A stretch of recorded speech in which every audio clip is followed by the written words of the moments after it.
আল্লাহ রাব্বুল আলামিন পবিত্র কোরআনুল কারীমের ৭ নং সূরা সূরাতুল আ'রাফ এর 11 নম্বর আয়াতে বলেন, বিসমিল্লাহির রহমানির রহিম। আল্লাহ রাব্বুল আলামিন বলছেন, ওয়ালাকাদ খালাকনাকুম সুম্মা সাওয়ারনাকুম সুম্মা কুলনা লিল মালাইকাতি ইসজুদু লিআদম ফাসাজাদু ইল্লা ইবলিস লাম ইয়াকুম মিনাস সাজিদিন। আল্লাহ রাব্বুল আলামিন বলছেন, ওয়ালাকাদ খালাকনাকুম, নিঃসন্দেহে আল্লাহ রাব্বুল আলামিন সেই সত্তা যিনি তোমাদেরকে সৃষ্টি করেছেন। সুম্মা সাওয়ারনাকুম, এরপর তোমাদেরকে আকৃতি দান করেছেন, সুন্দর অবয়ব কাঠামো দান করেছেন, দৈহিক কাঠামো। সুম্মা কুলনা লিল মালাইকাতি ইসজুদু লিআদম, এরপরে আল্লাহ রাব্বুল আলামিন সমস্ত ফেরেশতাদেরকে বলেছেন যে তোমরা আদমকে সিজদা করো। আর সূরা বাকারার মধ্যে আছে আল্লাহ পাক সৃষ্টি করার পরে আদম আলাইহিস সালামকে নাম শিক্ষা দিয়েছেন, অর্থাৎ জ্ঞান শিক্ষা দিয়েছেন, এবং এমন জ্ঞান শিক্ষা দিয়েছেন যেই জ্ঞান ফেরেশতারাও জানতেন না। আল্লাহ পাক ফেরেশতাদেরকে বলেছিলেন যে তোমরা এই নামগুলো বলে দাও দেখি, যদি তোমরা সত্যবাদী হয়ে থাকো। ফেরেশতারা এই নামগুলো বলতে পারেননি। তারা বলেছিলেন, লা ইলমা লানা ইল্লা মা আল্লামতানা, আপনি আমাদেরকে যা শিখিয়েছেন এর বাইরে আমাদের কোনো জ্ঞান নেই। এরপর আল্লাহ পাক আদম আলাইহিস সালামকে বলেছেন, আদম তুমি নামগুলো বলে দাও দেখি। এরপর আদম আলাইহিস সালাম সুন্দর করে সব নামগুলো বলে দিয়েছেন, কারণ আল্লাহ পাক তাকে সেই জ্ঞান শিক্ষা দিয়েছিলেন। এরপরে আল্লাহ রাব্বুল আলামিন ফেরেশতাদেরকে বলেছেন তোমরা আদমকে এখন সিজদা করো, কারণ জ্ঞানের মানদণ্ডে আদম তোমাদের চেয়ে শ্রেষ্ঠ। সুবহানাল্লাহ। আর আমরা সেই আদম সন্তান, যদিও বা পৃথিবীতে আসার পরে আমরা আমাদের পরিচয়টা ভুলে গেছি। সেই আদম সন্তান যে আদমকে আল্লাহ রাব্বুল আলামিন ফেরেশতাদেরকে দিয়ে সম্মানিত করলেন, সিজদা করালেন, সেই আদম সন্তান এখন আল্লাহর জমিনে শিরক করে, নবী সাল্লাল্লাহু আলাইহি ওয়াসাল্লামের সুন্নতের অনুসরণ করতে চায় না, নবীদের আদর্শ মানতে চায় না, কোরআন এবং সুন্নাহ মেনে জীবন করতে চায় না। সেই আদম সন্তান এখন জেনা করে, ব্যভিচার করে, মাদকদ্রব্য পান করে, সমকামী। সেই আদম সন্তান এখন ঘুষ খাচ্ছে, সুদ খাচ্ছে, দুর্নীতি করছে, অন্যের সম্পদ আত্মসাৎ করছে, অন্যায়ভাবে মানুষকে হত্যা করছে। এমন কোনো গুনাহ নাই যে সেই আদম সন্তান করছে না। কোন আদম সন্তান? যার পিতাকে আল্লাহ রাব্বুল আলামিন কি করলেন? ফেরেশতাদেরকে দিয়ে সেজদা করালেন। তাহলে চিন্তা করেন যে আমরা আমাদের পরিচয়টা কি পরিমাণ হারিয়ে ফেলেছি। আমরা তো চেতনার কথা বলি না, শেকড়ের কথা বলি না, আমরা সংস্কৃতির কথা বলি না। এই কথাগুলো আমরা বলি। আমাদের সত্যিকারের চেতনা হচ্ছে ইসলামিক চেতনা। সত্যিকারের শেকড় হচ্ছে এই শেকড় যে আমরা আদম আলাইহিস সালামের সন্তান, যে আদমকে আল্লাহ রাব্বুল আলামিন ফেরেশতাদেরকে দিয়ে সেজদা করিয়েছেন জ্ঞানের কারণে। আজকে সেই আদম সন্তান দেখবেন জ্ঞান অর্জন করতে চায় না, দিনের জ্ঞান অর্জন করতে চায় না, দুনিয়ার জ্ঞান অর্জন করতে চায়, দিনের জ্ঞান অর্জন করতে চায় না। যে জ্ঞান তাকে পরকালে নাজাতের ওসিলা করবে, সেই কোরআনটুকু তিলাওয়াতও করতে চায় না, তিলাওয়াত করা শিখতেও চায় না, আগ্রহই নাই। তাহলে আমরা কি পরিমাণে আমাদের শেকড়টা ভুলে গেছি, চেতনা হারিয়ে ফেলেছি, আমাদের মূল সংস্কৃতি থেকে দূরে সরে আসছি। একটু চিন্তা করেন। সামনে যাই। আল্লাহ রাব্বুল আলামিন বলছেন, এরপর সুন্দর আকৃতি দিয়ে আদমকে আমি ফেরেশতাদেরকে দিয়ে সেজদা করালাম। ফাসাজাদু, সবাই সেজদা করলো, প্রত্যেকটা ফেরেশতাই কি করলো? সেজদা করলো। ইল্লা ইবলিস, কে সেজদা করলো না? ইবলিস। ইবলিস সেজদা করলো না। ইবলিস কে ছিল? সে কিন্তু কোনো ফেরেশতা ছিল না। সে ছিল একজন জিন। কানা মিনাল জিন্নি, সূরা কাহফে আল্লাহ বলেছেন কানা মিনাল জিন্নি, সে জিনদের একজন ছিল। ঠিক আছে? সে আল্লাহ রাব্বুল আলামিনের এত বেশি ইবাদত করেছিল যে আল্লাহ রাব্বুল আলামিন তাকে এক পর্যায়ে ফেরেশতাদের উপরে একটা দায়িত্বশীল বানিয়ে দিয়েছিল। ঠিক আছে? তো কিন্তু তার মনের ভিতরে একটা কিবর বা অহংকার ছিল, যে অহংকারের কারণে সে কিন্তু আল্লাহ পাকের এই নির্দেশটা পালন করলো না, লঙ্ঘন করলো। আমরা সামনে যাই। লাম ইয়াকুম মিনাস সাজিদিন, আল্লাহ পাক বলেন সে সিজদাকারীদের অন্তর্ভুক্ত ছিল না। কে? ইবলিস। আচ্ছা, ক্বালা, আল্লাহ পাক এবার বলছেন মা মানাআকা আল্লা তাসজুদা ইয আমারতুক, আল্লাহ পাক বলছেন হে ইবলিস, কিসে তোমাকে নিষেধ করলো, কে তোমাকে বারণ করলো আদমকে সিজদা করতে, যাকে আমি সিজদা করার আদেশ করেছি? কি জন্য করলে না? সোজা কথায় তুমি কি জন্য সেজদা করলে না আদমকে? মা মানে আকা, তোমাকে কে বারণ করলো? এবার ইবলিস তার দলিল পেশ করছে। সে বলছে যে ক্বালা আনা খায়রুম মিন, সে বলল আমি আদমের চাইতে উত্তম। আসসালাতু খায়রুম মিনান নাওম, এটা জানেন না? ঘুমের চেয়ে নামাজ উত্তম। ঠিক এভাবেই সে ইবলিস বলছে কি আনা খায়রুম মিন, আমি তার চেয়ে উত্তম। কি কারণে উত্তম? খালাকতানি মিন নার ওয়া খালাকতাহু মিন তিন, হে আল্লাহ আপনি আমাকে সৃষ্টি করেছেন আগুন দিয়ে, জিনদেরকে কি দিয়ে সৃষ্টি করা হয়েছে? আগুন দিয়ে। ফেরেশতাদেরকে কি দিয়ে? নূর দিয়ে। তাহলে এখানে প্রমাণ হলো যে ইবলিস কিন্তু ফেরেশতা নয়। আমাকে সৃষ্টি করেছেন আগুন দিয়ে, ওয়া খালাকতাহু মিন তিন, এবং আদমকে সৃষ্টি করেছেন তিন মানে কাদামাটি দিয়ে। তার মানে আগুন কাদামাটির চেয়ে সুপিরিয়র, বেশি মর্যাদা সম্পন্ন, ওর মানে কে আছে আর কি, এই কারণে সে সিজদা করল না। এবার আল্লাহ রাব্বুল আলামিন বলছেন ক্বালা ফাহবিত মিনহা, ইবলিস এখান থেকে নেমে যাও। এটা কোন জায়গা? একদম মহাকাশের উপরে না, নাকি পৃথিবীতে? এটা সাত আসমানের উপরের ঘটনা। ইতিহাস শুরু হয়েছে মহাবিশ্বে, মানুষের অস্তিত্বও ছিল না এমন একটা সময় চলে গেছে। মহাবিশ্বে কোটি কোটি বছর চলে গেছে যখন মানুষ বলতে কিচ্ছু ছিল না। ছিল না। অনেক পরে মানুষকে সৃষ্টি করা হয়েছে। তো এখন দুনিয়াতে মানুষের চলাচল দেখলে মনে হয় মহাবিশ্বে সে একাই আছে, আর কেউ নাই, তাই না? আচ্ছা, এটা দলিল কোরআনে আছে। সূরা দাহার 1 নম্বর আয়াত পড়ে দেখবেন, হাল আতা আলাল ইনসানি হাইনুম মিনাদ দাহরি লাম ইয়াকুন শাইআন মাযকুরা। আল্লাহ পাক বলছেন মানুষের উপরে এমন সময় চলে গেছে যে মানুষ কোনো আলোচ্য বিষয় ছিল না, উল্লেখযোগ্য কোনো বিষয় ছিল না। তো সভ্যতার শুরুর ঘটনা হচ্ছে এটা, মানে মানব সভ্যতার একদম শুরুর শেকড়ের ঘটনা হচ্ছে এটা। একদম শুরুর চেতনা, শুরুর সংস্কৃতি শুরু হচ্ছে এখান থেকে। এবার ইবলিস বলছে আমি সিজদা করব না, বিকজ আমি তার চেয়ে সুপিরিয়র। আপনি তাকে সৃষ্টি করেছেন মাটি দিয়ে, আমাকে সৃষ্টি করেছেন আগুন দিয়ে, আমি তাকে সিজদা করব না। সে আল্লাহ পাকের আদেশ লঙ্ঘনই করলো না, বরং আল্লাহকে উল্টা একটা যুক্তি দেখালো যে আপনি ভুল, আমি ঠিক। নাউজুবিল্লাহ, আপনি আমাকে আদমকে সিজদা করতে বলছেন, এটাই ভুল, বরং উচিত হচ্ছে ও আমাকে সিজদা করবে। নাউজুবিল্লাহ। তো সে কিন্তু আবা ওয়াস্তাকবারা, সে উদ্ধত হলো এবং অহংকারও প্রদর্শন করলো।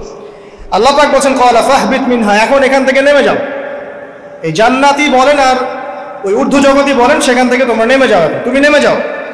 ফামা ইয়াকুনু লাকা আন তাতাকাব্বারা ফিহা, এখানে দাঁড়িয়ে তুমি অহংকার করবে এই অধিকার তোমাকে দেয়া হয় নাই। সোজা কথায় আল্লাহ পাক বলছেন এখানে দাঁড়িয়ে তুমি অহংকার করবে এই অধিকার তোমাকে দেয়া হয়নি। আল্লাহ পাক অহংকারীকে পছন্দ করেন না। অহংকারীদেরকে আল্লাহ পাক কিয়ামতের মাঠে পিঁপড়ার মতো উঠাবেন। তাদের আকৃতি মানুষের সমানও হবে না, ছোট ছোট কালো পিঁপড়ার মতো হবে, এবং অন্ধকার ওদেরকে ঢেকে নিবে।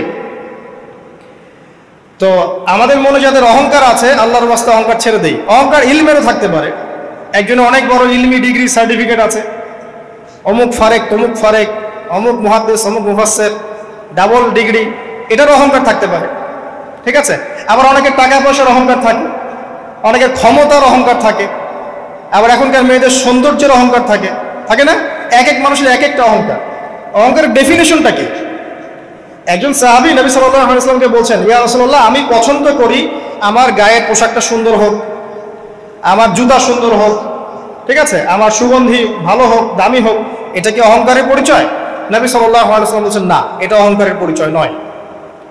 বরং অহংকারের পরিচয় হচ্ছে অন্য মানুষকে তুচ্ছ তাচ্ছিল্য করা এক, আর দুই হচ্ছে সত্যকে প্রত্যাখ্যান করা। মনে থাকবে অহংকারের সংজ্ঞা কি? এক, অন্য মানুষকে তুচ্ছ তাচ্ছিল্য করা, আর দুই, সত্যকে প্রত্যাখ্যান করা। এখন সত্য কি? আইনস্টাইনের থিওরি সত্য, নাকি পিথাগোরাসের উপপাদ্যই সত্য, নাকি আমাদের পশ্চিমারা যে সেকুলারিজম, কমিউনিজম, ডেমোক্রেসি ইত্যাদি ইত্যাদি, ন্যাশনালিজম এগুলো দিয়ে দিয়েছে মতবাদগুলো, এগুলি চূড়ান্ত সত্য? সায়েন্সই কি চূড়ান্ত সত্য? চূড়ান্ত সত্যটা কি আসলে? এক কথায় সূরা কাহফের 29 নম্বর আয়াতে সত্যের সংজ্ঞা আছে। কত নম্বর আয়াতে? সূরা কাহফের 29 নম্বর আয়াতে আল্লাহ পাক বলেন ওয়াকুলিল হাক্কু মির রাব্বিকুম, হে নবী আপনি বলে দিন সত্য সেটাই, ন্যায় অন্যায়ের চূড়ান্ত মানদণ্ড সেটাই, হক বাতিলের চূড়ান্ত মানদণ্ড সেটাই। কোনটা? যেটা তোমার রবের পক্ষ থেকে নাজিল হয়। সুবহানাল্লাহ। আমাকে বলেন যে রবের পক্ষ থেকে কি নাজিল হয়েছে? একসময় তাওরাত নাজিল হয়েছিল না, ওটাই হক ছিল। ওই সময় কি ছিল? সেটাই হক ছিল। জাবুর ওই সময়ের কি ছিল? হক। ইনজিল ওই সময়ের হক ছিল। এখন কি আছে আমাদের কাছে? কোরআন এবং এর ব্যাখ্যা হচ্ছে হাদিস। কিয়ামত পর্যন্ত কি অন্য কোনো শরীয়ত আসবে? অন্য কোনো নবী আসবে? কেউ যদি বলে যে অমুকে নবী হবে, সে কি মুসলিম না কাফের? তাহলে কোনো সন্দেহ আছে? যদি কেউ দাবি করে যে মুহাম্মদ সাল্লাল্লাহু আলাইহি ওয়াসাল্লাম শেষ নবী নন, আরো নবী আসতে পারে, নাউজুবিল্লাহ, এবং এই কুফরি আকীদায় বিশ্বাসীকে কেউ যদি কাফের মনে না করে, সেও কাফের হয়ে যেতে পারে। বুঝতে পারছেন?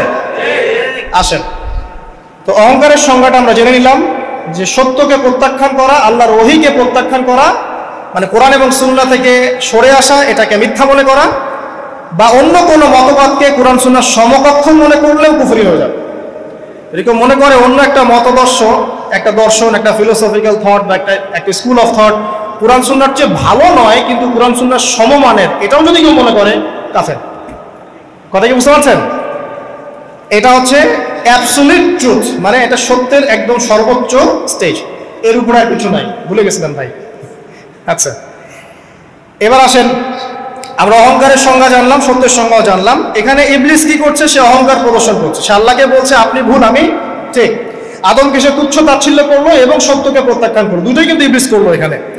আসেন, আল্লাহ পাক বলছেন ফাখরুজ, এখান থেকে বের হয়ে যাও হতভাগ। ফাখরুজ মানে উখরুজ মানে বের হও, অতএব ফাখরুজ, এখান থেকে বের হয়ে যাও। ইন্নাকা মিনাস সাগিরিন, তোমার অহংকার করার কোনো সুযোগ নাই এখানে, তুমি তো ছোট পুত্র। ইন্নাকা মিনাস সাগিরিন, সাগির মানে কি? তুমি এখান থেকে, তুমি বের হয়ে যাও এখান থেকে, তুমি একজন ক্ষুদ্র সত্তা, তোমার এখানে অহংকার করার কিচ্ছু নাই। কলা, এবার ইবলিস বলছে, এই জায়গাগুলো খুব ভালো করে শোনেন, আমাদের লেকচারের আসল জায়গায় কিন্তু যাবে। যদি আড়াইটা পর্যন্ত লেকচার দিই, কোনো সমস্যা আছে? আচ্ছা, তাহলে বসে থাকেন, খাওয়া দাওয়া করে আসছেন তো? আচ্ছা, কলা, এবার ইবলিস বলছে আনজিরনি, শোনেন, ইবলিস বলছে আনজিরনি, হে আল্লাহ আমাকে অবকাশ দিন। কি বলছে? আমাকে অবকাশ দিন। ইলা ইয়াউমি ইউবআসুন, যেই দিন আপনি কিয়ামত ঘটাবেন, যেই দিন সবাইকে পুনরুত্থিত করবেন, ওই দিন পর্যন্ত আমাকে অবকাশ দিন। সূরা বাকারায় আছে, অন্য সূরায় আছে রব্বি আনজিরনি ইলা ইয়াউমি ইউবআসুন। ইবলিস বলছে হে আমার রব। কি বলছে ইবলিস? হে আমার রব। ইবলিস কি তাহলে আস্তিক না নাস্তিক? কথা বলেন, ইবলিস কি আস্তিক না নাস্তিক? আস্তিক। ইবলিস বলছে যে ইয়া রব্বি, রব্বি হে আমার রব, হে আমার প্রতিপালক। আল্লাহকে ইবলিস বলছে হে আমার প্রতিপালক, আনজিরনি আমাকে অবকাশ দিন, ইলা ইয়াউমি ইউবআসুন, কিয়ামত দিবস পর্যন্ত, বা যেদিন আপনি পুরো মানব জাতিকে উঠাবেন কবর থেকে, আবার ওই দিন পর্যন্ত আমাকে অবকাশ দিন। তার মানে কিয়ামত যে হবে এটা নতুন করে লেখা হয় নাই, সভ্যতায় হিস্ট্রির শুরু থেকে কিয়ামত ছিল। কথা বুঝতে পারছেন? ফেরেশতারাও জানতেন যে একদিন মহাবিশ্ব ধ্বংস হয়ে যাবে। যখন পৃথিবীতে মানুষকে পাঠানো হয়নি তার আগেই ফেরেশতারা জানতেন, আল্লাহ পাকের ইলমে ছিল এবং তিনি এটা ফয়সালা করে দিয়েছিলেন যে একদিন এই পুরো মহাবিশ্বই ধ্বংস হয়ে যাবে। ইবলিস আগে থেকে জানতো যে কিয়ামত হবে, এই জন্য সে বলছে আমাকে কিয়ামত পর্যন্ত অবকাশ দিন। আল্লাহ পাক এবার কি বলছেন দেখেন, ইবলিস আল্লাহর কাছে চাইলো, আল্লাহ পাক তাও তাকে ফেরত দিলেন না। আর আমরা আল্লাহর কাছে চাইতে এখন হতাশা হয়ে যায় না, দোয়া করতে থাকি আর বলি যে আমার দোয়া তো কবুল হচ্ছে না। আর ইবলিস একটা জিনিস চাইলো, আল্লাহ পাক বললেন ক্বালা ইন্নাকা মিনাল মুনজারিন, যাও তুমি অবকাশ প্রাপ্তদের একজন, তোমাকে অবকাশ দেয়া হলো। এক কথায় তোমার দোয়া কবুল করা হয়েছে, তোমার অবকাশ তোমাকে দেয়া হলো, কারণ আল্লাহ পাক এটা পরীক্ষা করবেন ইবলিসকে দিয়ে, মানব জাতিকে। ক্বালা, এবার ইবলিসের চ্যালেঞ্জ শোনেন, এটাই আমাদের আজকের লেকচারের মূল পয়েন্ট। এই জায়গা থেকে ইবলিস চ্যালেঞ্জ করছে। কি চ্যালেঞ্জ করছে? ফাবিমা আগওয়াইতানি, হে আল্লাহ আপনি যে কারণে আমাকে বিচ্যুত করলেন, মানে আমি আমার যে কৃতকর্মের কারণে আপনার রহমত থেকে বঞ্চিত হয়ে গেলাম, ঠিক আছে, লাআকুদান্না লাহুম সিরাতাকাল মুস্তাকিম, আমি সেই আদমের এবং আদমের সন্তানের সরল পথে ওত পেতে বসে থাকবো। কথাটা ভালো করে বোঝেন, ইবলিস চ্যালেঞ্জ করলো কাকে? আল্লাহকে। যে কারণে আল্লাহ আপনি আমাকে বহিষ্কার করলেন, এখন আমি কি করব? আমি এই আদম সন্তানের সরল পথে, আপনাকে পাওয়ার এই পথে, পথের আনাচে কানাচে আমি ওত পেতে বসে থাকবো। কি জন্য বসে থাকবো? যাতে করে আমি আদম সন্তানকে বিচ্যুত করতে পারি। শুধু তাই নয়, সে আরো বলছে সুম্মা লাআতিয়ান্নাহুম, আমি শুধু বসেই থাকবো না, আমি আদম সন্তানের কাছে আসব। মিন বাইনি আইদিহিম, তার সামন থেকে আসব। ওয়া মিন খালফিহিম, আদম সন্তানের পিছন থেকে আসব। ওয়া আন আইমানিহিম, তার ডান দিক থেকে আসব। ওয়া আন শামাইলিহিম, তার বাম দিক থেকে আসব। ওয়ালা তাজিদু আকসারাহুম শাকিরিন, আল্লাহ পাক আপনি তাদের বেশিরভাগকেই শুকরগুজার পাবেন না। কথা কি ক্লিয়ার না? কোনো সমস্যা? ইবলিস কি চ্যালেঞ্জ করলো? আমি শুধু বসেই থাকবো না, ডান দিক থেকে আসব, বাম দিক থেকে আসব, সামন থেকে আসব, পিছন থেকে আসব, আমি আদম সন্তানকে পথভ্রষ্ট করেই ছাড়বো, আপনি আদম সন্তানের বেশিরভাগকে পথভ্রষ্ট পাবেন। ইবলিসের কথা কি বাস্তব প্রতিফলন দেখা যায় এখন সমাজে? বেশিরভাগ মানুষ নামাজ পড়ে না পড়ে না? বেশিরভাগ মানুষ সুদ খায় না খায় না? বেশিরভাগ যুব সমাজ জেনা করতেছে না করতেছে না? বেশিরভাগ লোক মাদক খাচ্ছে না খাচ্ছে না? পৃথিবীর কোন জায়গায় আল্লাহর বিধান আছে কি নাই? দুই একটা জায়গায় আছে আই ওয়াশ, শোডাউন। বেশিরভাগ নারী পর্দায় চলে না চলে না? বেশিরভাগ মানুষ রোজা রাখে না রাখে না? বেশিরভাগ মানুষ যাকাত দেয় কি দেয় না? তাহলে ইবলিস যে বললো আপনি বেশিরভাগকেই শুকরগুজার পাবেন না, বেশিরভাগ মানুষ পরকালের স্বার্থে কাজ করে না দুনিয়ার স্বার্থে কাজ করে? কতজন মানুষ আল্লাহ পাকের দ্বীনটাকে প্রচার প্রসার প্রতিষ্ঠার কথা বলে বা কোরআন সুন্নাহর কথাগুলো মেনে চলে? কতজন মানুষ? বেশিরভাগ লোক মেনে চলে। তাহলে ইবলিস কি সফল না ব্যর্থ? ইবলিসের চ্যালেঞ্জ কি সফল না ব্যর্থ? ইবলিসের কথা সে কিন্তু অক্ষরে অক্ষরে পালন করেছে। আর ইবলিসকে আল্লাহ পাক কেন পৃথিবীতে দিয়েছেন? আমাদেরকে পরীক্ষা করার জন্য, যেন আমরা এই সর্বপথ থেকে বিচ্যুত না হই। সামনে যান, আরো কঠিন কথা আছে। قال اخرج منها, আল্লাহ পাক বলছেন এখান থেকে বের হয়ে যাও। মাযউমান মাদহুরা, একদম অপদস্থ লাঞ্ছিত হয়ে এখান থেকে বের হয়ে যাও। লামান তাবিআকা মিনহুম, তুমি তো চ্যালেঞ্জ করলে আমাকে, ঠিক আছে, কিন্তু যে ব্যক্তি যেই তোমার অনুসরণ করবে, আল্লাহ পাকের কথা শুনেন, যেই তোমার অনুসরণ করবে, লাআমলাআন্না জাহান্নামা মিনকুম আজমাইন, যে পুরুষ বা নারী যেই হোক না কেন, যে আদম সন্তান ইবলিস তোমার অনুসরণ করবে, তোমার পথ ধরবে, আমি তোমাকে সহ এদের সবাইকে দিয়ে জাহান্নাম পূর্ণ করব। আল্লাহর কিচ্ছু যায় আসে না। আল্লাহ পাক যদি এই পুরো পৃথিবীটাকেও জাহান্নামে নিক্ষেপ করেন অবাধ্যতার কারণে, আল্লাহ পাকের কিছু যায় আসে? ওই যে আপনাদের এখানে নদী আছে না, কি বালাসী ঘাট, এখানে চর আছে না? চরের মধ্যে একটা বালুর কণার কি দাম আছে বলেন তো? একটা বালুর কণার কোন দাম আছে? এই পুরো মহাবিশ্বে পৃথিবীর অবস্থান এর চেয়েও কম। তো পুরো পৃথিবীর মানুষ যদি আল্লাহর অবাধ্য হয়, আল্লাহ পাক যদি পুরো দুনিয়াটাকে ধ্বংস করে দেন, জাহান্নামে নিক্ষেপ করেন, আল্লাহ পাকের কিছু যায় আসবে কিনা? আচ্ছা, এবার আসেন, এখান থেকে আমরা বুঝতে পারলাম যে ইবলিস একটা তৃতীয় সত্তা। আল্লাহ পাক আদম আলাইহিস সালামকে সৃষ্টি করলেন, নাম শিক্ষা দিলেন, সেজদা করালেন, ইবলিসকে সেজদা করতে বললেন, সে করলো না। সে চ্যালেঞ্জ করলো উল্টা, যে আমি ওর চেয়ে উত্তম, আপনি ভুল আমি সঠিক। সে অহংকার করলো এবং একই সাথে সে আদমকে পথভ্রষ্ট করার চ্যালেঞ্জও করে বসল। আল্লাহ পাক ঘোষণা করলেন, যদি কোনো আদম সন্তান তোমাকে ফলো করে, তোমাকে সহ তাকে আমি জাহান্নামে নিক্ষেপ করব। ঠিক আছে এই পর্যন্ত? এবার সামনে আসেন। এবার আল্লাহ পাক আদমকে বলছেন, কাকে বলছেন? আদম আলাইহিস সালামকে বলছেন, ইয়া আদম, হে আদম। তার আগে আদম আলাইহিস সালামের বুকের পাঁজর থেকে কাকে সৃষ্টি করেছেন? হাওয়া আলাইহিস সালাম, সভ্যতার ইতিহাসের প্রথম নারী এবং ইতিহাসের সবচেয়ে সুন্দরী রমণী কে? হাওয়া আলাইহিস সালাম। আরেকজন আছেন সবচেয়ে সুন্দরী রমণী, কে? কে বলতে পারবেন? জি না, 100 টাকা পুরস্কার বলেন। হ্যাঁ, নাম কি? মাশাআল্লাহ, ওই ওকে পুরস্কার দিও। কি নাম তোমার? মাশাআল্লাহ মাশাআল্লাহ। দ্বিতীয় সুন্দরী রমণী, দুজন রমণীকে বলা হয় পৃথিবীর সবচেয়ে সুন্দরী রমণী। আপনি যাদেরকে দেখে সিডিউস হচ্ছেন, যদিও এদেরকে দেখে সিডিউস হওয়ার কিছু নাই, কারণ এরা তো সুন্দর না, কোনো দিক থেকে সুন্দর না, না পোশাকের দিক থেকে, না চেহারার দিক থেকে, না ফিজিক্যাল স্ট্রাকচারের দিক থেকে। এদেরকে দেখে তো পাগলও সিডিউস হবে না। তো আদম আলাইহিস সালাম এবং আদম আলাইহিস সালামের স্ত্রী হাওয়া আলাইহিস সালাম এবং সারা আলাইহিস সালাম, ইতিহাসের সবচেয়ে সুন্দর রমণী, ইতিহাসের সবচেয়ে সুন্দর রমণী কাদের স্ত্রী ছিলেন? নবীদের অন্য কারো? এজন্যই বলি, আপনি যদি পবিত্র থাকেন, আল্লাহওয়ালা মানুষ হন, ইনশাআল্লাহ তাআলা আল্লাহ পাক আপনার ঘরে একজন নেককার পুণ্যবতী সুষ্ঠী স্ত্রী দান করবেন ইনশাআল্লাহ।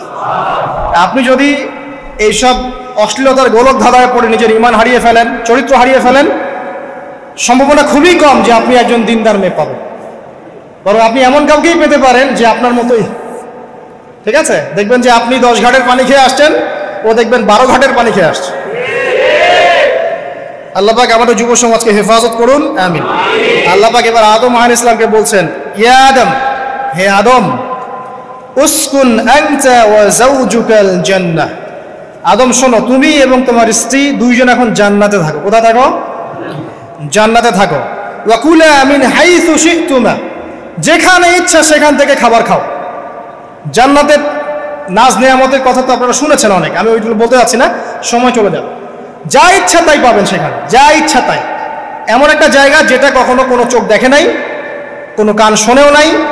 চোখ না দেখলেও, কান না শুনলেও মানুষ মনে মনে অনেক কিছু কল্পনা করে না, এটা কল্পনাও করার সুযোগ নাই। এত উন্নত মানের একটা জায়গা। তোমরা দুজন এখানে থাকো, জান্নাতের যে কোনো জায়গায় যাও, খাওয়া দাওয়া করো, কোনো সমস্যা নেই। কিন্তু ওয়ালা তাকরাবা হাদিহিশ শাজারা, মানে কি, এই যে গাছটা আছে এই গাছের কাছে যেও না। একটা শর্ত খালি দিলাম, গাছের কাছে যেও না। গাছের নাম কি এগুলো আমাদের আলোচনার বিষয় না। বিষয়টা হচ্ছে আল্লাহ পাকের আদেশটা কি। গাছটা আম গাছ হতে পারে, জাম গাছ হতে পারে, কদু গাছ হতে পারে, যে কোনো গাছ হতে পারে।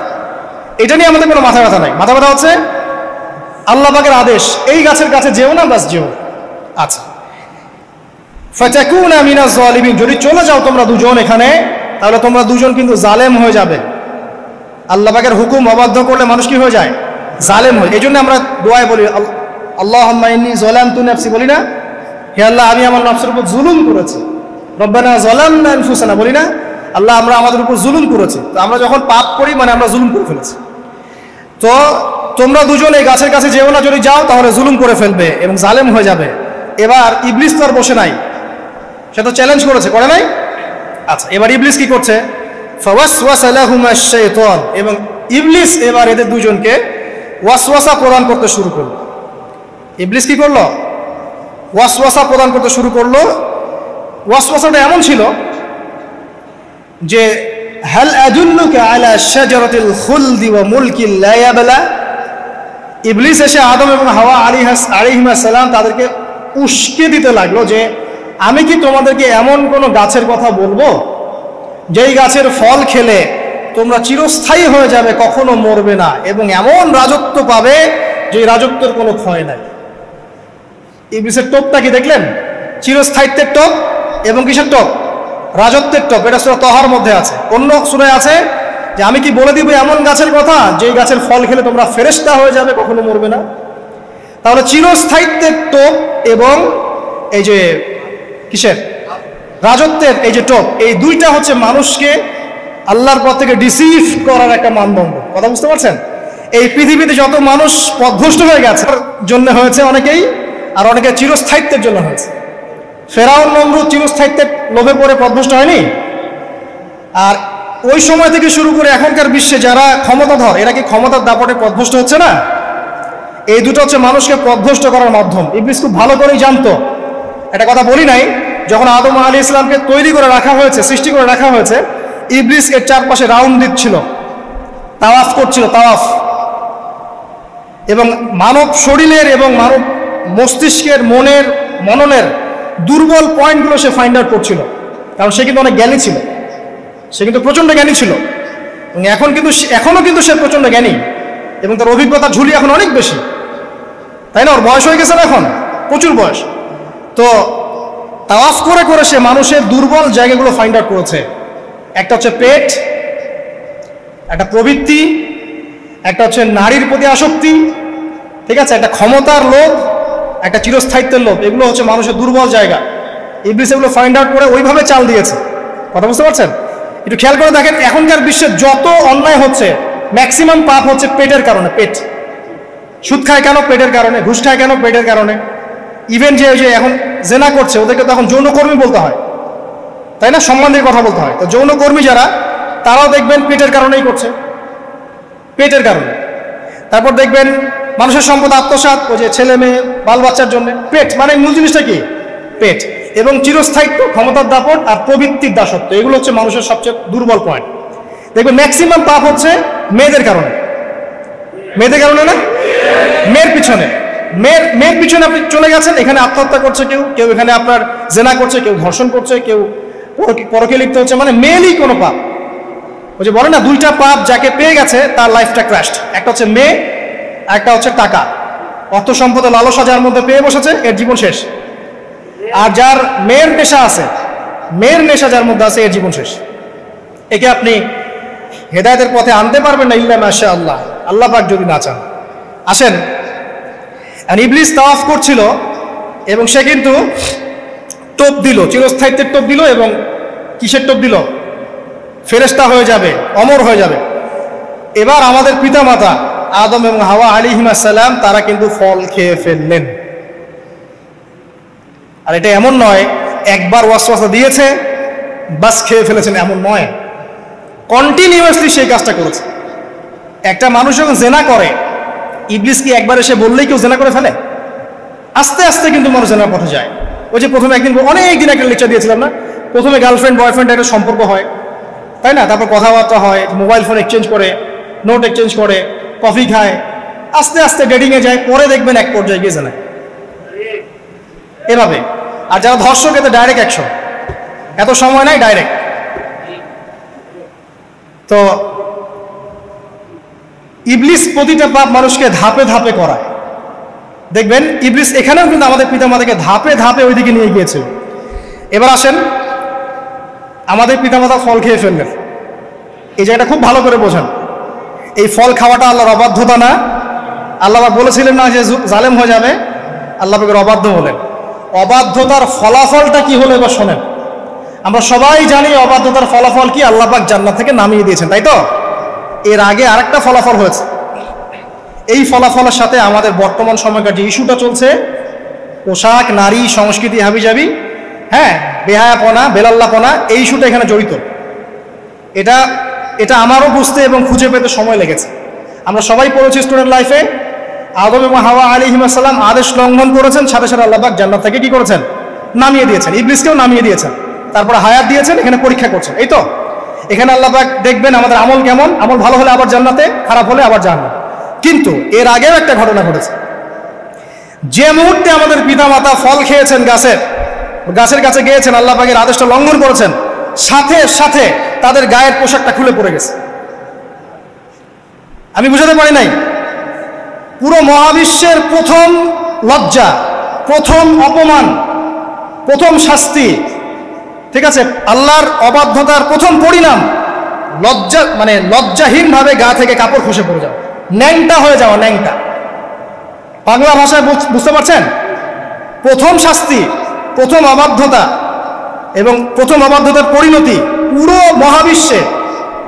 পুরো মহাবিশ্বে সভ্যতা শুরু থেকে শেষ পর্যন্ত প্রথম অ্যাক্সিডেন্ট, বা এই যে আমরা বলছি পরিণতি, পাপের পরিণতি, অবাধ্যতার পরিণতি, সেটা হলো গা থেকে কাপড় খুলে যাওয়া। এই কথা আল্লাহ পাক বলছেন এখানে, লিইউবদি লাহুমা মা উরিয়া আনহুমা মিন সাওয়াতিহিমা। ইবলিস তোমাদের পিতামাতাকে এই গাছের কাছে নিয়ে গিয়ে ফল খাইয়ে তাদের গা থেকে পোশাক খুলে ফেলে দিয়েছে। এবার কি বুঝতে পারছেন যে ইবলিস এখন বিশ্বে কি করছে? ইবলিস সেম কাজটা করছে আমাদের সাথে, আমাদের গা থেকে তারা পোশাক খুলে ফেলে দিচ্ছে। সভ্যতার শুরুর পাপ বলছি না আমরা, এটা আসলে ভুল। সভ্যতার শুরুতে আদম এবং হাওয়া আলাইহিস সালাম যে ভুলটা করেছেন, তার যে পরিণতি হয়েছে সেটা এটা ছিল না যে জান্নাত থেকে পৃথিবীতে নামিয়ে দেয়া, বরং পরিণতি এটা ছিল তাদের গা থেকে প্রথম কাপড় খুলে গেছে, তারা নগ্ন হয়ে গেছেন। ইবলিস সর্বপ্রথম আমাদের বাবা মাকে নগ্ন করেছে প্রলোভন দিয়ে, ক্ষমতার প্রলোভন, চিরস্থায়িত্বের প্রলোভন দিয়ে। আজকের বিশ্বেও কি ইবলিসের দোসররা সেম কাজটা করছে না? আজকের বিশ্বেও কি ইবলিসের মানুষরূপী দোসরগুলা সেম কাজটাই করছে না? সেম কাজটা করছে। আমাদের গা থেকে ওরা পোশাক খুলে ফেলছে, এরপর আল্লাহ পাক জান্নাত থেকে নামিয়ে দিয়েছেন। আগে কিন্তু এটা হয়নি, আগে পোশাক খুলেছে। এরপর কি হয়েছে জানেন? শোনেন, আল্লাহ পাক ওয়াকাল মা নাহাকুমা রাব্বুকুমা আন হাযিহি আশ-শাজারা ইল্লা আন তাকুনা মালাকাইন আও তাকুনা মিনাল খালিদিন। ইবলিস বলছিল যে তোমাদের রব তোমাদেরকে এই গাছের কাছে যেতে নিষেধ করেছে এই কারণে যে তোমরা এখানে গেলে মালাক হয়ে যাবে এবং চিরস্থায়ী হয়ে যাবে। ওয়া কাসামাহুমা ইন্নী লাকুমা লামিনান নাসিহিন। ইবলিস বলছিল যে আমি আল্লাহর কসম করে বলছি আমি তোমাদের শুভাকাঙ্ক্ষী। ফাদাল্লাহুমা বিগুরুর, ওদেরকে তারা পথভ্রষ্ট করলো, ইবলিস তাদেরকে পথভ্রষ্ট করলো। ফালাম্মা যাকাশ শাজারা, যখন তারা গাছের কাছে গেলেন, বাদাত লাহুমা সাওআতুহুমা, তাদের লজ্জাস্থানটা উন্মুক্ত হয়ে গেল, কাপড় খুলে পড়ে গেল। এটাই বলতে যাচ্ছিলাম। ওয়া তাফিকা ইয়াখসিফানি আলাইহিমা মিন ওয়ারাকিল জান্নাহ, এবং আদম এবং হাওয়া আলাইহিমুস সালাম জান্নাতের গাছের পাতা ছিঁড়তে লাগলেন এবং সেই পাতা দিয়ে লজ্জাস্থান ঢাকতে লাগলেন। আপনার বাবা আপনার মাকে যদি কেউ রাস্তায় নগ্ন করে ফেলে আপনার কেমন লাগবে? আপনি কি করবেন তার ইজ্জত সম্মান বাঁচানোর জন্য? আমাদের পিতা মাতাকে ইবলিস জান্নাতে নগ্ন করে দিয়েছিল এবং আমাদের পিতা মাতা জান্নাতের পাতাগুলো ছিঁড়ে ছিঁড়ে লজ্জাস্থানকে আবৃত করতে শুরু করল। ওয়ানাদাহুমা রাব্বুহুমা, এবং আল্লাহ পাক বলছেন এবার আল্লাহ পাক তাদের দুজনকে ডাকলেন, ডেকে বলে আলাম আনহাকুমা আন তিলকুমা শাজারা, হে আদম এবং হাওয়া তোমাদের দুজনকে কি আমি বলি নাই যে এই গাছের কাছে যাবে না? ওয়াকুল লাকুমা ইন্নাশ শাইতানা লাকুমা আদুউম মুবিন, আমি কি তোমাদেরকে বলি নাই নিশ্চয়ই শয়তান তোমাদের স্পষ্ট প্রকাশ্য শত্রু? ক্বালা, এবার তারা তাদের ভুল বুঝতে পারলেন। আল্লাহ পাকের কত দয়া মানুষের প্রতি দেখেন। ইবলিসও আল্লাহর অবাধ্য ছিল, আল্লাহ পাক তাকে বহিষ্কার করে কাফের বানিয়ে দিয়েছেন, চিরস্থায়ী লানত করেছেন। আমাদের পিতা মাতাও ভুল করেছেন, বাট আল্লাহ পাক তাদেরকে চিরস্থায়ী জাহান্নামী করেন নাই। আল্লাহ পাক তাদেরকে দয়া পরবশ হয়ে ক্ষমা করে দিয়েছে। শুধু তাই নয়, আল্লাহ পাক এত মহব্বত করেন আদম সন্তানকে যে তওবা করার যে কালিমাটা, সেই কালিমাটাও আল্লাহ পাক আদম এবং হাওয়াকে শিখিয়ে দিয়েছেন। সুবহানাল্লাহ, কোন কালিমা দিয়ে তওবা করবো, কি করবো, এটাও তারা বুঝতে পারছিলেন না। আল্লাহ পাক তখন শিখিয়ে দিয়েছেন। ক্বালা, তারা বলল রব্বানা, হে আমাদের প্রতিপালক, যালামনা আনফুসানা, আমরা আমাদের উপর জুলুম করেছি নফসের উপরে, ওয়া ইল্লাম তাগফির লানা ওয়া তারহামনা লানাকুনান্না মিনাল খাসিরিন। এই দোয়াটা করলেন আমাদের পিতামাতা, আল্লাহ পাক মাফ করে দিলেন। কিন্তু মাফ করার পরে আর জান্নাতে থাকা হলো? এই পৃথিবীতে নামিয়ে দেওয়া। পৃথিবীতে নামিয়ে দেওয়ার পরে একটা হায়াত দেওয়া হলো, কারো 50, 60, 70, 100, 200, 500, 1000 ইত্যাদি, এবং আল্লাহর পক্ষ থেকে ঐশী গ্রন্থ পাঠানো হলো, কখনো তাওরাত, কখনো জাবুর, কখনো ইনজিল ইত্যাদি, কখনো কোরআন। শর্ত দেওয়া হলো যারা আল্লাহ পাকের ঐশী গ্রন্থগুলো মেনে চলবে তারা ইনশাআল্লাহ আবার মৃত্যুর পর সেই জান্নাতে ফিরে যাবে যেখান থেকে তারা বহিষ্কৃত হয়েছে। আর যে বা যারাই আল্লাহ পাকের এই আয়াত, নিদর্শন এবং ঐশী গ্রন্থগুলোকে অস্বীকার করবে, এটাকে মিথ্যা প্রতিপন্ন করবে, আল্লাহ পাক এদের সবাইকে জাহান্নাম পূর্ণ করবে ইনশাআল্লাহ তাআলা। আল্লাহ পাক এটাও বলেছেন যে আল্লাহ পাক ওয়ালাকাদ যারানা লি জাহান্নামা কাসীরাম মিনাল জিন্নি ওয়াল ইনস, আল্লাহ পাক বহু মানুষ আর জিনকে দিয়ে জাহান্নাম পূর্ণ করবেন। কারণ এই দুই জাতিকে পাঠানো হয়েছিল পৃথিবীতে শুধু আল্লাহর ইবাদত করার জন্য। ওয়া মা খালাকতুল জিন্না ওয়াল ইনসা ইল্লা লিয়াবুদুন, এরা সেটা করে নাই। এই কারণে আল্লাহ পাক হাদিসের মধ্যে জানিয়েছেন প্রতি 1000-999 জন মানুষকে আল্লাহ পাক জাহান্নামে পাঠিয়ে দিবেন। তবে বেশিরভাগ জান্নাতি হবে এই উম্মতে মুহাম্মাদের মধ্যে। এবার শোনেন, আমাদের পিতামাতার এই পরিণতির পর আল্লাহ পাক যখন আমাদেরকে পৃথিবীতে পাঠালেন, আল্লাহ পাক আমাদেরকে নগ্ন করে পৃথিবীতে রাখেন নাই। সুবহানাল্লাহ, আল্লাহ পাক আসমান থেকে লিবাস পাঠিয়েছেন। এই যে সমাজ বিজ্ঞানের বইগুলোতে লেখা আছে না, মানুষ আগে নগ্ন ছিল, গাছের ছালপাতা পরে থাকতো, তারপরে বন্যপ্রাণী শিকার করতো, গুহায় গুহায় থাকতো, বোগাস, মিথ্যা, বাজে কথা এগুলো সব একদম টোটাল মিথ্যা কথা এগুলো। আল্লাহ রাব্বুল আলামিন সভ্যতা শুরু করেছেন নবী দ্বারা, সভ্যতা শেষও করবেন নবী দ্বারা। প্রত্যেক যুগে যুগে সভ্যতা ধারক এবং বাহক ছিলেন নবীগণ। আর আদম আলাইহিস সালাম পৃথিবীতে আসার পর নগ্ন হয়ে থাকেন নাই। আল্লাহ পাক আসমান থেকে লেবাস পাঠিয়েছিলেন। সুবহানাল্লাহ, আল্লাহ পাক আমাদেরকে নগ্ন করে রাখেন নাই। এবার দেখেন আল্লাহ পাক কি বলছেন, ইয়া বানি আদম, আচ্ছা আসেন, ইয়া বানি আদম, হে বনু আদম, কাদেরকে বলছেন? আমাদেরকে। قد أنزلنا عليكم لباسا يواري سوآتكم وريشا, হে বনু আদম, আমি তোমাদেরকে নগ্ন ছেড়ে দিচ্ছি না, আমি তোমাদের জন্য লেবাস আর পোশাক পাঠাচ্ছি, যেই পোশাক দিয়ে তোমরা তোমাদের লজ্জাস্থানকে আবৃত করবে এবং সৌন্দর্য বর্ধন করবে। এটা করছি না আমরা এখন? আচ্ছা, ওয়া লিবাসুত তাকওয়া যালিকা খায়র, আর তাকওয়ার লেবাস, তাকওয়ার পোশাকটা হচ্ছে সবচেয়ে উত্তম। যেমন দেখেন আমাদের সতর কি এই নাভির উপর থেকে হাঁটুর নিচ পর্যন্ত না, তাই বলি কি আমরা সবাই এভাবেই ঘুরি? এটা সর্বনিম্ন একটা স্কেল, তাই না?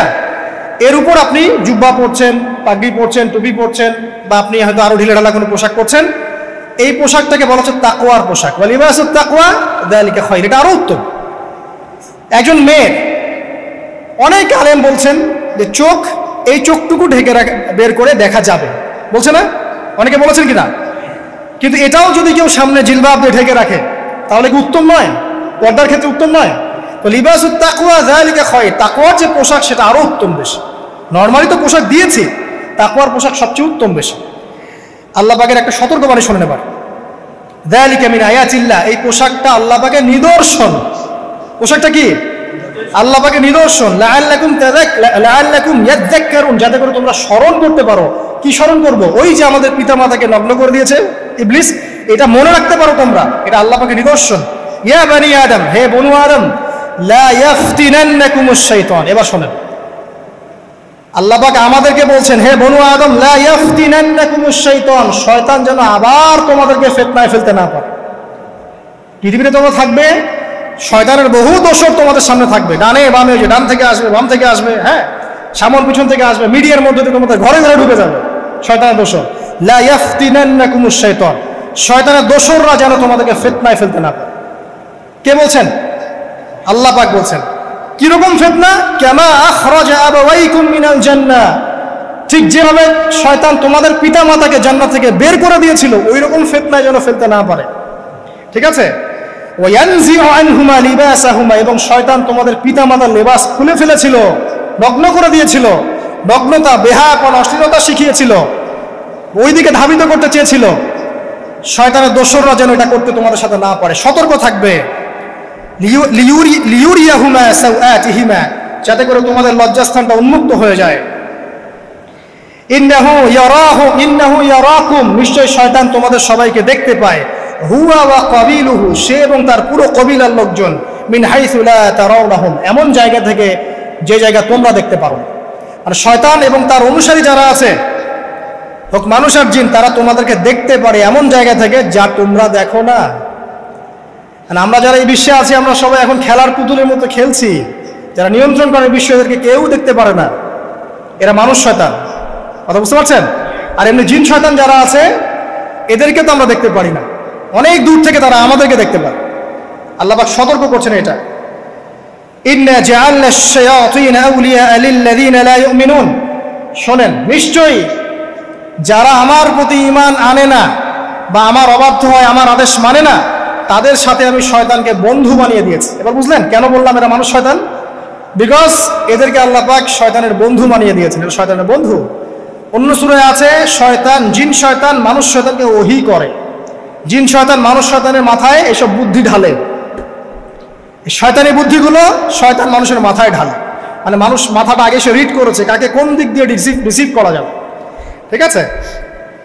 আচ্ছা, এরপরে আরো আল্লাহ পাক বলছে, ওয়াইদা ফাআল ফাহিশাতান, তারা যখন কোনো ফাহিশা কাজ করে, নোংরা বেহায়ার মতো কাজ করে, ক্বালু, তারা বলে, ওয়াজাদনা আলাইহি আবানা, এরকম করেই আমরা আমাদের পিতা মাতাদেরকে পেয়েছি। মানে যুগ যুগ ধরে এই সংস্কৃতি চলে আসছে, নগ্নতার সংস্কৃতি, বলে না? কথা বুঝতে পারছেন না? এই কথাই তারা বলে, যেটা কোরআনে আছে। আল্লাহ পাক বলছেন, ক্বালু ওয়াজাদনা আলাইহি আবানা, তারা বলে আমাদের পিতৃপুরুষদেরকে আমরা হাজার বছর থেকে দেখেছি এইভাবেই ড্রেস আপ করতে, এমনি ব্লাউজ ছাড়া শাড়ি পরতে দেখেছি আমরা, এমনি দেখেছি পেট বের করে চলতে, এমনি দেখেছি এই শর্ট কামিজ পরে চলতে, নগ্ন হয়ে চলতে। এখন তো বিকিনি সংস্কৃতি আসে, এবং এটা মুভমেন্ট চলছে, মানে মানুষের দেহ থেকে কাপড় খুলে ফেলার মুভমেন্ট, আন্দোলন শুরু হয়েছে। ঠিক আছে? এবং দোহাই হচ্ছে আমরা হাজার বছর থেকে এমনিই চলছে। এই যে আল্লাহ পাক বলছেন, ক্বালু ওয়াজাদনা আলাইহি আবানা, আমরা এর উপরে আমাদের পিতা মাতাদেরকে পেয়েছি। ওয়াল্লাহু আমারানা বিহা, এরা আরো বলে আল্লাহ আমাদেরকে এই আদেশ করেছেন। নাউযুবিল্লাহ। আল্লাহ বলছেন, আল্লাহ পাকের আদেশ কি? কুল ইন্নাল্লাহা লা ইয়া'মুরু বিল ফাহশা, নিঃসন্দেহে আল্লাহ পাক কোনো ফাহেশা কাজের আদেশ করতেই পারেন না। পারেন? নিঃসন্দেহে আল্লাহ পাক কোনো ফাহেশা, বেলাল্লাহপনা, বেহায়ার মতো কোনো আদেশ, বেহায়াপনার কোনো কাজের আদেশ করতে পারেন না। আতাকুলুনা আলাল্লাহি মা লা তা'লামুন, তোমরা কি আল্লাহ সম্পর্কে এমন কথা বলছো যেই কথা তোমরা জানো না? এই পর্যন্ত থাক। এবার আসেন বাস্তবতায় আসেন। এতটুকু যে আমরা হিস্ট্রির সূচনার কথাগুলো বললাম, এখানে আপনারা কিন্তু প্রথম একটা দলিল পেলেন মানুষের দেহ থেকে পোশাক খুলে ফেলে। এরপর আমি পুরো কোরআনটা ঘাটার চেষ্টা করেছি। আদম আলাইহিস সালাম থেকে শুরু করে মুহাম্মদ সাল্লাল্লাহু আলাইহি ওয়াসাল্লাম পর্যন্ত হাজার হাজার শতাব্দী চলে গেছে, যাই নাই? হাজার হাজার বছর চলে গেছে, বহু জাতি এসেছে, বহু জাতি চলেও গেছে। আমরা কি প্রথম জাতি নাকি? এর আগে কত জাতি পৃথিবীতে এসেছে, চলেও গেছে, গেছে না? আচ্ছা, কোরআন ঘেটে ঘেটে ক্লান্ত হয়ে যাওয়ার পর আমরা এমন কোন জাতি পাচ্ছি না যাদের কথা আল্লাহ পাক বলেছেন যে আমি তাদেরকে ধ্বংস করেছি অশ্লীলতার কারণে বা এই আপনার বেলাল্লাপনার কারণে বা ফাহেসা কাজের কারণে। সরাসরি এই একটা কারণ দেখে আল্লাহ পাক কোনো কওমকে ধ্বংস করেছেন খুব রেয়ার, খুঁজে পাওয়া যাচ্ছে না। শুধু 3টা জায়গা বের করতে পেরেছি। কটা জায়গা? 3টা। 1 নম্বর দেখেন, আদম আলাইহিস সালাম পরে নূহ আলাইহিস সালাম না, এই জাতিটাকে আল্লাহ পাক ধ্বংস করেছেন না? এই ধ্বংসটাকে আল্লাহ পাক এই বেপরদামির কারণে করেছেন, অশ্লীলতার কারণে করেছেন, পোশাকের অপসংস্কৃতির কারণে করেছেন? করেন না, শিরকের কারণে করেছেন। কি কারণে? শিরক। আল্লাহ পাক সবাইকে ডুবিয়ে মেরেছেন, কিন্তু ওরা যে নগ্ন পোশাক পরে রাস্তাঘাটে চলাফেরা করতো এই কথাটা কিন্তু আল্লাহ পাক বলেন। তার মানে ওদের পাপ এটা ছিল না। এরপর ইব্রাহিম আলাইহিস সালামের কওম কি এই কারণে ধ্বংস হয়েছে? অশ্লীলতার কারণে ধ্বংস হয়েছে? বেহায়াপনার কারণে ধ্বংস হয়েছে? নগ্নতার সংস্কৃতির অপচর্চার কারণে ধ্বংস হয়েছে? না, শিরকের কারণে। আদ জাতি এই কারণে? না। সামুদ জাতি এই কারণে? না। একটা জাতি পাওয়া যায়, তার নাম কওমে লূত। কি নাম? কওমে লূত। এই লূত কওম ছিল সমকামী। তারা মেয়েদের সাথে বিবাহ বন্ধনে আবদ্ধ হতো না, বরং ছেলেদের ছেলে ছেলে জেনা করতো না। এই একটা জাতি পাচ্ছি ইতিহাসে যারা অশ্লীলতার কারণে, ফাহেসা কাজের কারণে, সমকামিতার কারণে, নোংরামির কারণে আল্লাহ পাক পুরো উপরে উঠিয়ে নিচে নামিয়ে ধসিয়ে দিয়েছে। এই একটা জাতি পেলাম। আরেকটা জাতি পাওয়া যায়, তার নাম হচ্ছে বানু ইসরাইল। কি নাম? বানু ইসরাইল। আল্লাহ রাসূল সাল্লাল্লাহু আলাইহি ওয়াসাল্লাম বলছেন যে তোমরা দুনিয়া থেকে বেঁচে থাকো এবং নারীর ফিতনা থেকে বেঁচে থাকো।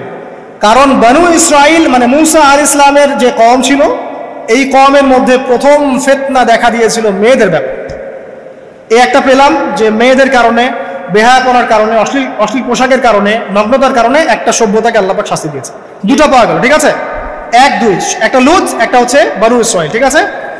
আর একটা পাওয়া যায় এটা জোর করে, সেটা হলো নবী মুহাম্মদ সাল্লাল্লাহু আলাইহি ওয়াসাল্লাম নবী হওয়ার ঠিক আগের সময়টা, যেটাকে আমরা কি বলি আইয়ামে জাহিলিয়াত। ওই সময়ে মেয়েদের জেনাটা ব্যাপক ছিল, ব্যভিচারটা ব্যাপক ছিল, পরকীয়াও ছিল, বৈবাহিক তেমন কোনো অধিকার ছিল না। এমনও হতো যে একটা মেয়ের সাথে 8-10 জন পুরুষ সহবাস করতো, করার পরে সেই মেয়ে যখন গর্ভবতী হতো, তার বাচ্চা প্রসব করার পর সেই মেয়ে 10 জনকে ডেকে দাঁড় করাতো, দাঁড় করিয়ে বলতো যে অমুকে হচ্ছে আমার এই বাচ্চার বাপ, তারপরে এর সাথে বিয়ে হতো। চিন্তা করতে পারেন? তো নারীদের যে বৈষয়িক অধিকার, ধর্মীয় অধিকার, আপনার পোশাকের অধিকার, শালীনতার অধিকার, সম্পত্তির অধিকার, এগুলো ছিল না ওই সময়। এই একটা সভ্যতা পাওয়া যাচ্ছে। তাহলে 3টা আমরা বের করতে পারলাম। কথা ঠিক আছে? আচ্ছা, এবার আসেন এই 3টা সভ্যতার পর নবী সাল্লাল্লাহু আলাইহি ওয়াসাল্লাম যখন নবী হলেন, তখন তিনি সমস্ত অশ্লীলতার শেকড়টাকে উপরে ফেলে দিলেন। সভ্যতার ইতিহাস থেকে শুরু করে আমরা যত জাতির ধ্বংস দেখছি, এই ধ্বংসগুলো শিরকের কারণে হয়েছে, কুফরির কারণে হয়েছে, অবাধ্যতার কারণে হয়েছে। মাত্র কয়েকটা জাতির ক্ষেত্রে অশ্লীলতা, বেহায়াপনা, আপনার ফাহেসা কাজ, এগুলোর রিজন দেখানো হয়েছে। তো এ থেকে একটা বিষয় প্রমাণ করা যায়, এই কথাটা ভালো করে বোঝেন। এ থেকে একটা বিষয় প্রমাণ করা যায় যে যত সভ্যতা ধ্বংস হয়ে গেছে, ওই সভ্যতার মানুষরা আর যাই করুক না কেন, তাদের পোশাক আশাক ঠিকঠাক ছিল। কথা বুঝতে পারছেন না? যত সভ্যতা ধ্বংস হয়ে গেছে, আদ, সামুদ, নূহ, ফেরাউন, ঠিক আছে, যত সভ্যতা ধ্বংস হয়ে গেছে, তাদের আর যত পাপী থাক, হয়তো কেউ অহংকারী ছিল, কেউ কুফরি করেছে, কেউ শিরিক করেছে, হ্যাঁ, কেউ সন্তানদেরকে হত্যা করেছে, কেউ মানুষ হত্যা করেছে, কেউ জুলুম করেছে, কেউ অহংকার করেছে ইত্যাদি, কিন্তু তাদের পোশাক আশাক শতাব্দীর পর শতাব্দী ঠিকঠাকই ছিল। এটা নিয়ে আল্লাহ পাক কোরআনে খুব বেশি কথা বলেন না। তার মানে বোঝা যায় যে এটা রিমার্কেবল কোনো কথা বলার বিষয় ছিল না, আল্লাহ পাক বলেন। অর্থাৎ যুগ যুগ ধরে মানুষের শালীনতার পোশাকটা ঠিকই ছিল, কারণ মানুষ জানতো যে তাদের পিতামাতাকে আল্লাহ পাক তাদের পিতামাতাকে ইবলিস নগ্ন করে দিয়েছিল জান্নাতে। এই কথাটা মানুষের মাথার মধ্যে ছিলই, এবং বিভিন্ন ধর্মগ্রন্থে এটার অস্তিত্ব আছে। আপনি শুধু ইসলাম না, অন্য যে কোনো ধর্মগ্রন্থ ঘাটেন, হিন্দু ধর্মগ্রন্থ ঘাটেন, সেখানে দেখবেন বলা হচ্ছে যেন মেয়েরা পর্দায় থাকে। দেখেন, পরে দেখেন, বেদের মধ্যে এটা আছে, আমি গতকালকেও স্টাডি করেছি। এবং খ্রিস্টান ধর্মগ্রন্থ পড়েন, সেখানে দেখবেন লেখা আছে, ওদের যে নিউ টেস্টামেন্টে আছে, দেখবেন যে যারা মাথার চুল দেখিয়ে বেড়ায় তাদের শাস্তির কথা বলা হয় যে চুল যেন কেটে দেওয়া হয়, ওদের ধর্মগ্রন্থে আছে। যারা জিউস, যারা পুরো বিশ্বে মুসলিমদেরকে অত্যাচার করে থাকে, এদের ধর্মগ্রন্থ পর্যন্ত আছে যে যখন ইসহাক আসছিলেন, একজন নারী জিজ্ঞাসা করলেন কে আসছেন, তার ভৃত্য বললেন যে আমার প্রভু আসছেন। তখন তিনি নেমে নিজে একটা ঢিলেঢালা পোশাক করলেন, তারপর সামনে গেলেন। শুধুমাত্র ইসলাম ধর্মে নয়, যত ধর্ম চলে গেছে পৃথিবীতে, সমস্ত ধর্মের মধ্যেই নারীদের শালীন পোশাকের কথাটা বর্ণিত আছে এখন পর্যন্ত। তার মানে যারা এখন অশালীন বিষয়ের দিকে মানুষকে ধাবিত করতে চায়, এদের আসলে কোনো ধর্ম নাই। সিম্পল, ধর্মের সাথে এদের কোনো সম্পর্ক আসলে না। আর আমরা কিন্তু কথা বলছি ধর্মের বেসিসে, হোক সেটা হিন্দুইজম বা খ্রিস্টানিজম বা জিউডিজম বা ইসলাম, আমরা ধর্মের বেইজে কথা বলছি। এখন যদি কেউ বলে ধর্মতাত্ত্বিক কথাবার্তা দিয়ে এসবে দলিল দিবেন না, তাহলে তার সাথে একটা ডিবেট হবে আল্লাহ আছেন কি নাই। যদি আমরা ডিবেটে জয়লাভ করি হ্যাঁ আল্লাহ বলে একজন আছেন, তাহলে আল্লাহ পাকের বিধান কোনটা, এখন চলমান সর্বশেষ বিধান কোনটা, এটাতে আসতে হবে ডিবেট। ডিবেট 1 আল্লাহ আছে কি নাই, ডিবেট 2 আল্লাহ পাকের সর্বশেষ ধর্মগ্রন্থ কোনটা। এই তো, এই দুইটাতে আমরা যদি জয়লাভ করি, এবং ইনশাআল্লাহ আমরা সেটা করবো, এটাতে আমাদের কেউ ঠেকাতে পারবেন ইনশাআল্লাহ, এটাই সত্য, তাহলে মানুষের উপর ওয়াজিব হয়ে যাবে এটার উপর আমল করা। এখন আমরা এর বেসিসে দেখবো কোনটা ঠিক কোনটা বেঠিক, তাই না, কোনটা সত্য কোনটা মিথ্যা, কোনটা ন্যায় কোনটা অন্যায়, তখন আমরা এর বেসিসে দেখবো, অন্য কোনো ভিত্তির বেসিসে দেখবো না। এখানে চেতনা, যুগ যুগ ধরে চলে আসা সংস্কৃতি, আমাদের বাপদাদা দোহাই, এইসব ইস্যু আনা যাবে না। বেস হবে কি কোরআন এবং সুন্নাহ, এবং অন্যান্য ধর্মগ্রন্থগুলো যদি ওটাতে রাজি থাকে ওটাতেও, কারণ প্রত্যেকটা ধর্মগ্রন্থেই বলা আছে শালীনতার কথা, লম্বা ঢিলেঢালা পোশাকের কথা, হোক সেটা হিন্দুইজম বা খ্রিস্টানিজম বা জিউডিজম। পড়ে দেখেন, না থাকলে আমার কাছে আসেন, প্রতিটা ধর্মগ্রন্থে এটা কথা লেখা আছে। এবার আসেন, সর্বশেষ নবী মুহাম্মদ সাল্লাল্লাহু আলাইহি ওয়াসাল্লাম যখন নবী হন, আরবের ওই চিত্রটা, জেনা, ব্যভিচার, পরকীয়া, অশ্লীলতা, এটাকে সমূলে উপড়ে ফেলে দেন 23 বছরের মধ্যে। 23 বছরের নববী জীবনের পরে সেখানে কোনো জেনা আছে, কোনো বেপরদামি আছে, কোনো ব্যভিচার আছে, কোনো সুদ আছে, কোনো শিরক আছে, কোনো মাদক আছে? যেগুলো আছে খুবই অল্প, যেটা আছে সেটা কি খুবই অল্প, এটা কিন্তু ধরা যায় না। 2-1টা অ্যাক্সিডেন্ট হতেই পারে। সাহাবীদের যুগেও নামাজ পড়তে গিয়ে কোনো একজন দেখা গেছে অ্যাক্সিডেন্ট হয়ে গেছে, জেনা হয়ে গেছে, এটা তো রেয়ার ঘটনা। এক্সেপশনাল সামথিং কি এক্সাম্পল হতে পারে? যেটা কমন সেটা হচ্ছে এক্সাম্পল। মানে আপনি বলবেন যে মেয়েদের শালীনতার কথা এবং এর কারণে ধর্ষণের সংখ্যা বৃদ্ধি হচ্ছে, এই কথা আপনি যখন বলবেন, কিছু মানুষ আপনাকে বলবে যে তাহলে বোরখাওয়ালা মেয়ে কেন ধর্ষিত হচ্ছে, তাহলে বাচ্চা কেন ধর্ষিত হচ্ছে। আপনাকে বলছি পরিসংখ্যানটা কতটুকু, কেন হচ্ছে সেটা আমরা জবাব দিব। আগে বলছি পরিসংখ্যান কতটুকু। যারা বেপর্দায় চলছে এদের হ্যারাসমেন্টের পরিসংখ্যানটা বেশি না বোরখাওয়ালা মেয়ের পরিসংখ্যানটা বেশি? বলেন।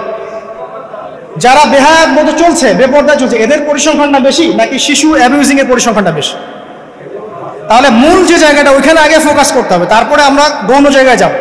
এবং এই জায়গাটাতে আমরা দলিল বা প্রমাণ হিসেবে পেশ করব মানুষের রুচিবোধের পরিবর্তন, মানসিকতার পরিবর্তন এবং পাশবিক একটা প্রবৃত্তির দাসত্ব। এটা কিভাবে হচ্ছে? এটা পর্নোগ্রাফির কারণে হচ্ছে, এটা পর্নোগ্রাফির কারণে হচ্ছে, মিডিয়ার কারণে হচ্ছে, অবাধ ফ্রি মিক্সিংয়ের কারণে হচ্ছে, যৌন সুশ্রুরির কারণে হচ্ছে এবং যৌনতাকে সহজলভ্য করে দেওয়ার কারণে এই দুর্ঘটনাগুলো ঘটছে।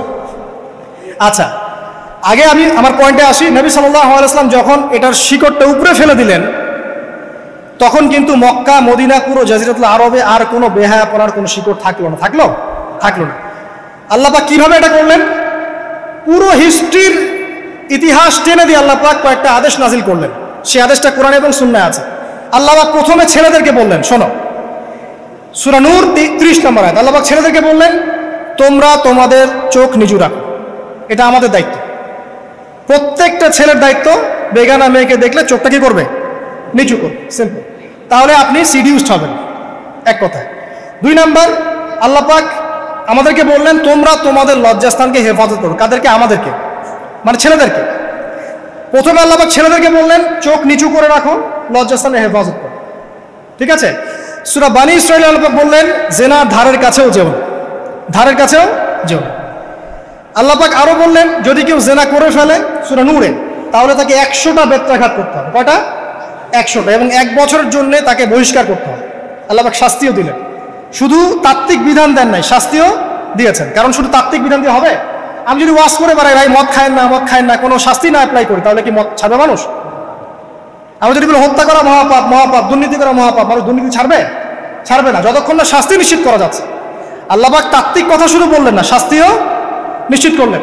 তারপর আল্লাহ পাক আরো বললেন যদি বিবাহিত কোনো ব্যক্তি ব্যভিচার করে তাহলে তাকে রজম করতে হবে, মাটিতে পুঁতে তাকে পাথর নিক্ষেপ করে হত্যা করে ফেলতে, ঠিক আছে, শাস্তি। এরপরে দেখেন আল্লাহ পাক মেয়েদেরকে বলছেন, এবার মেয়েদেরকে বলছেন তোমরা মূলত ঘরে থাকো, যদি বাইরের পরিবেশ তোমাদের অনুকূলে না থাকে তোমরা ঘরে অবস্থান করো।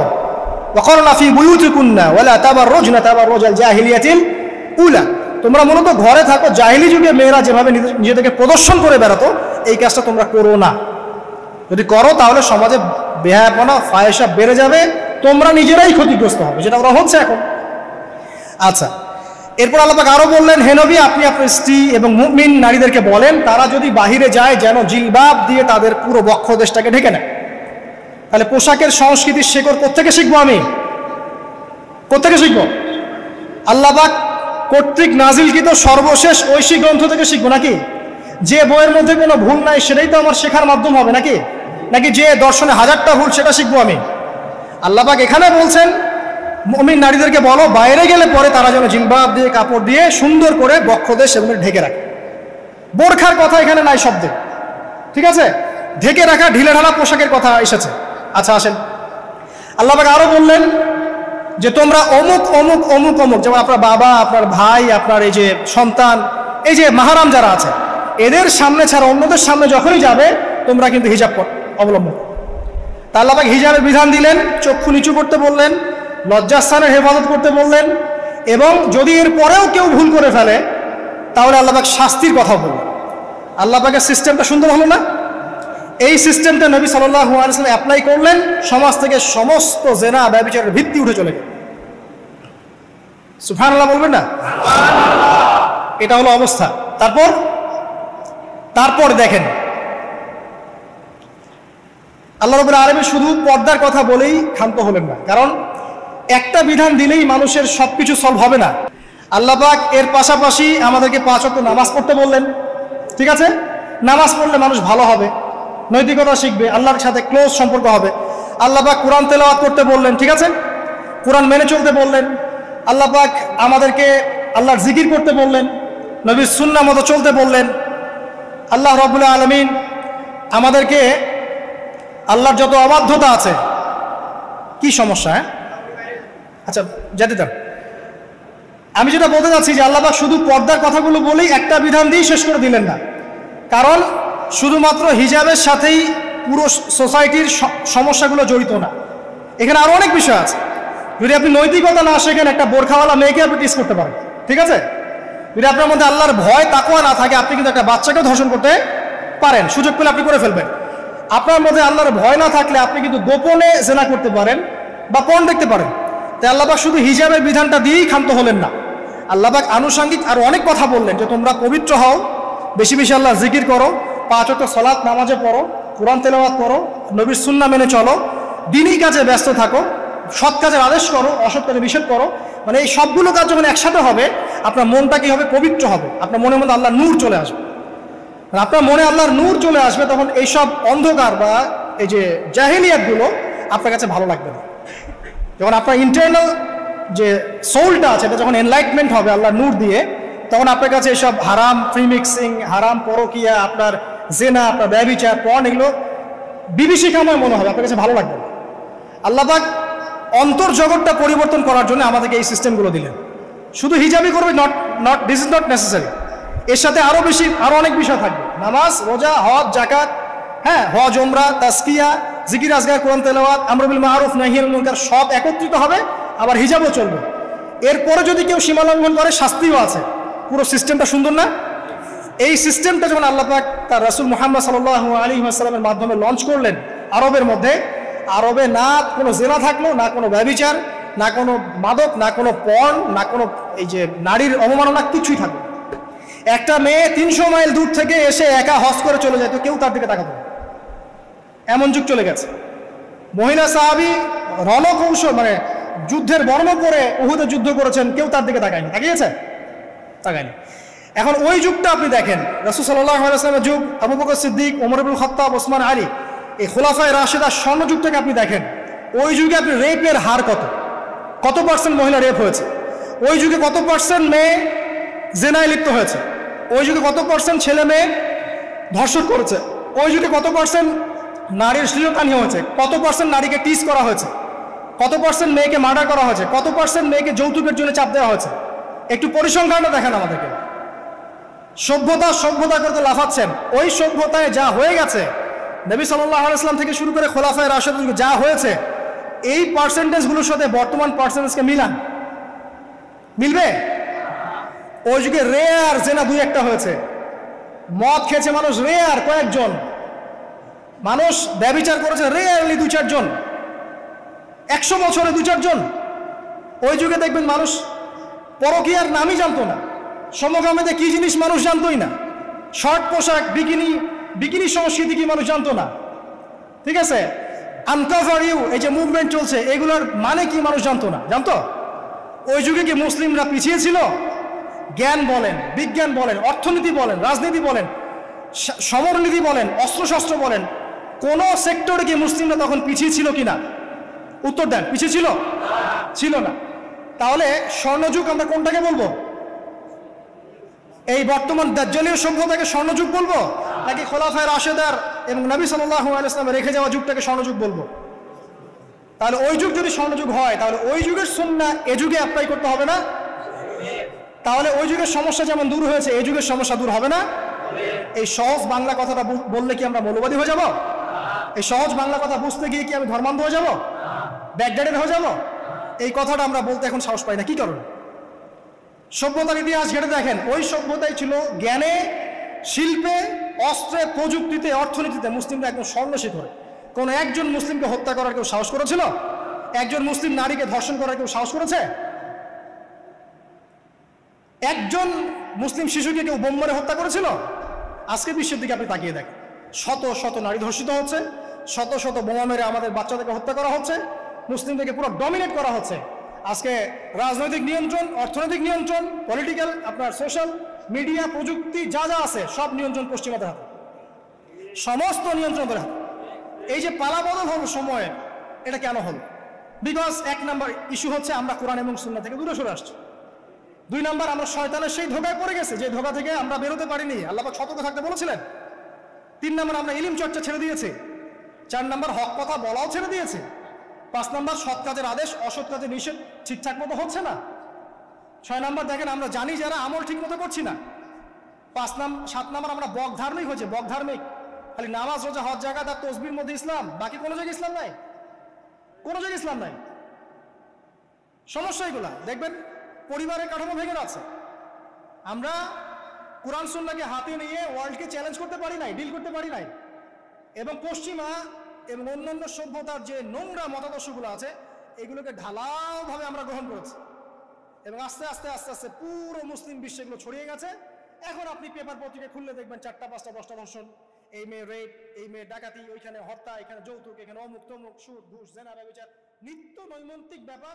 কারো এগুলো নিয়ে কোনো মাথা ব্যথাও নাই, এগুলো খুব সিম্পল সাধারণ ব্যাপার এখন।